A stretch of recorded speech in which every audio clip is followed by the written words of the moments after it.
नमस्कार दोस्तों, न्यूज डंका हिंदी में आप सभी का स्वागत है। पीएम मोदी ने 2 दिन कांग्रेस को खूब धोया। उससे धोए भी क्यों ना, मौका तो कांग्रेस वालों ने ही दिया था। अगर ऐसे में पीएम मोदी ने लोकसभा से लेकर राज्यसभा तक कांग्रेस पर जमकर हमला किया, लेकिन सवाल यह है कि पीएम मोदी ने जिस तरह से फार्म में दिखे, इससे साबित होता है कि उन्होंने कांग्रेस के दुखती रग पर हाथ रख दिया है। पीएम मोदी दोनों सदनों में अपनी बात जोरदार तरीके से कहे। वे कहीं रुके नहीं, भटके नहीं, बल्कि हर बार नई ऊर्जा के साथ अपनी बात कहे और विपक्ष को सुनना पड़ा। 2 दिन कांग्रेस कहीं दिखाई नहीं दी। दोनों भाषणों की खूब चीटफाट की जा रही है। सबसे बड़ी बात यह है कि पीएम मोदी द्वारा उठाए गए मुद्दों पर सवाल खड़ा किया जा रहा है। 72 साल के पीएम मोदी ने जिस तरह से दोनों सदनों में ऊर्जा से भरपूर नजर आए, उससे कई मायने निकाले जा रहे हैं। कहा जा रहा है कि पीएम मोदी 2024 के लोकसभा चुनाव में भी इसी अंदाज में दिखाई देने वाले हैं, क्योंकि जब आगाज ऐसा है तो साफ है कि अंजाम भी कुछ ऐसा ही होगा। वैसे 9 साल के कार्यकाल में पीएम मोदी की लोकप्रियता में कमी दिखाई नहीं दी, बल्कि उनकी लोकप्रियता के सामने अमेरिका जैसे शक्तिशाली देश के राष्ट्रपति जो बाइडेन भी नहीं टिकते हैं। किसी व्यक्ति द्वारा कही गई बात नहीं है, बल्कि जिम्मेदार संस्थाओं ने इस पर रिपोर्ट तैयार की है। यह तो रही बात पीएम मोदी की। पीएम मोदी ने जो अभी तक कार्य किए हैं, वे सभी जोखिम भरे थे। चाहे नोटबंदी हो, चाहे कई जगहों का नाम बदलना आदि शामिल है।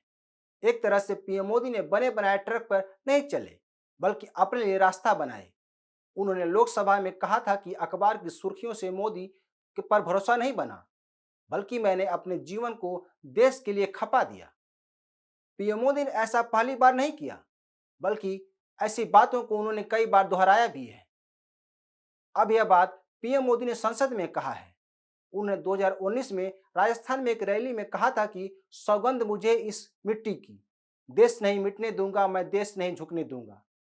प्रसून जोशी द्वारा लिखी गई इस कविता को 2014 में लोकसभा चुनाव में बीजेपी ने चुनाव अभियान का थीम सॉन्ग बनाया था। राहुल गांधी ने लोकसभा में जिक्र किया कि 2014 के बाद अडानी एकाएक अमीरों की टॉप 10 लिस्ट में शामिल हो गए। इससे पहले वे 609 स्थान पे थे।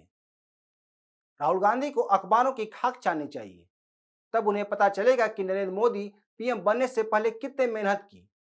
लेकिन राहुल गांधी को किसी आम नागरिक के मेहनत की समझ नहीं है।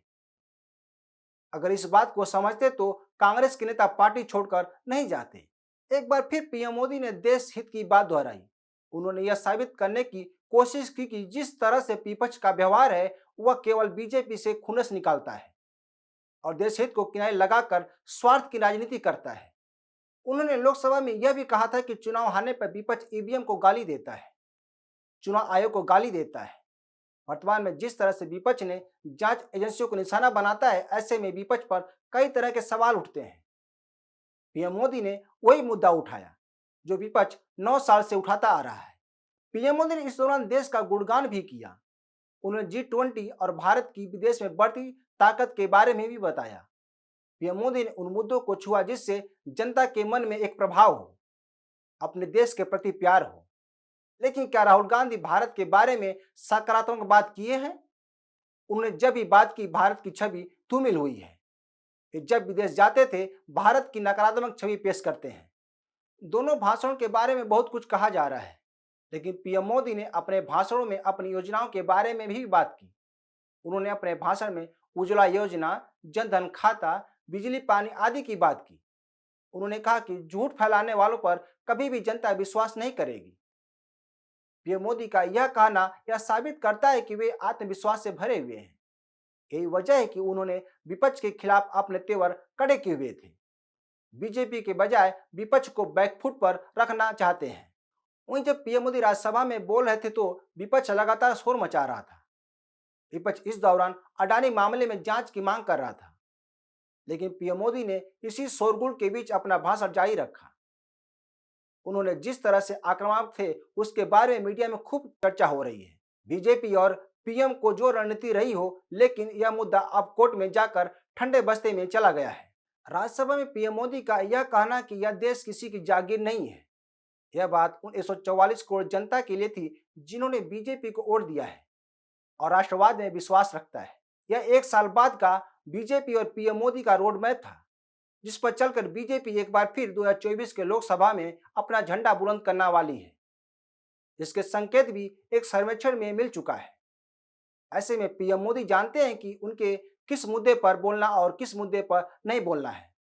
पीएम मोदी का यह कहना कि एक अकेला सब पर भारी, उन्होंने इस बात का इशारा कर दिया है कि आगामी चुनाव में एक बार फिर उनके सामने केवल पीएम मोदी होंगे। विपक्ष को इस बात को अच्छी तरह समझ लेना चाहिए कि उनके लिए आने वाला समय आसान नहीं होगा। इसके लिए जरूरी है कि विपक्ष उन्हीं मुद्दों को उठाए जो जन सरकार से जुड़ा हुआ है, अन्यथा उनकी बात जनता भी नहीं सुनेगी। कहने का मतलब है कि पीएम मोदी ने विपक्ष के मुद्दे नहीं देंगे, बल्कि उसके मुद्दे को कैसे सुलझाना है उसे पीएम मोदी तय करेंगे। एक तरह से यह भी कहा जा सकता है कि 2024 के लिए नैरेटिव तैयार हो गया है। अब देखना होगा कि जीत किसकी होगी। तो दोस्तों, आज के लिए बस इतना ही। इस वीडियो को शेयर, लाइक और कमेंट जरूर करें। ताज़ा खबरों के लिए न्यूज़ डंका ऐप को डाउनलोड करें। हमारे यूट्यूब चैनल को सब्सक्राइब करें। धन्यवाद।